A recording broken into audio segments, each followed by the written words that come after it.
And a quick look at our learning objectives. I'm not going to read them out loud because they are on the app. So we're going to get into some color and tooth anatomy and so on and so forth and finish with some composite artistry. But, you know, I heard one of the things I heard yesterday that really stuck with me was know your patient and ask why. And this was a perfect example, right? And our patients today, they demand seamless optical integration of all restorations we put in the mouth, whether it's 1 or 10. So this patient walks in, I get the medical history and dental history, and I look at the chief complaint, and it says, I want 12 veneers. I was like, okay, great. I walk in the room, and her engagement ring was canary yellow and about the size of my forehead. So I was like, well, money's not going to be a problem here, so this is easy. Now, if I didn't ask the question why, I might have jumped down the rabbit hole and did 12 veneers. I said to her, why do you want 12 veneers? She goes, I hate the filling on my front tooth. I said, you want 12 veneers just for one? She goes, yeah, listen, nobody can do one tooth.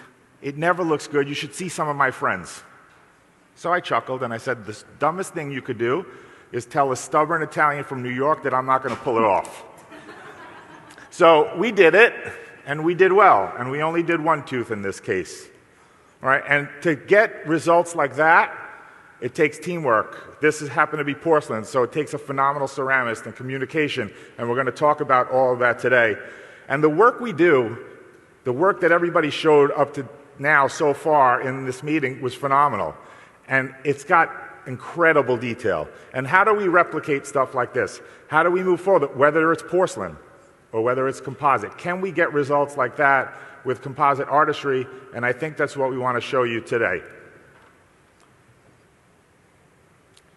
And I want to talk about this study right here, if this will go forward. There you go. I thought this was interesting. It's one of my favorite studies by DeMarco.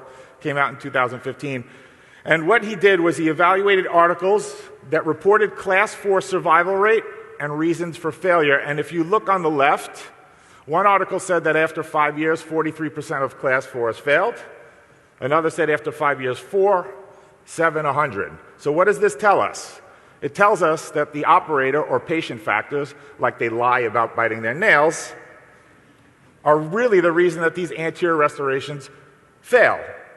You know, we're sitting up here talking about composites or class 4s or single teeth, but the reality is, if we don't understand the whole system, from joint to occlusion to everything else, my class 4s that have lasted 15 years aren't going to last. So as simple as this topic might be, it involves everything that we've learned in the last 2 days.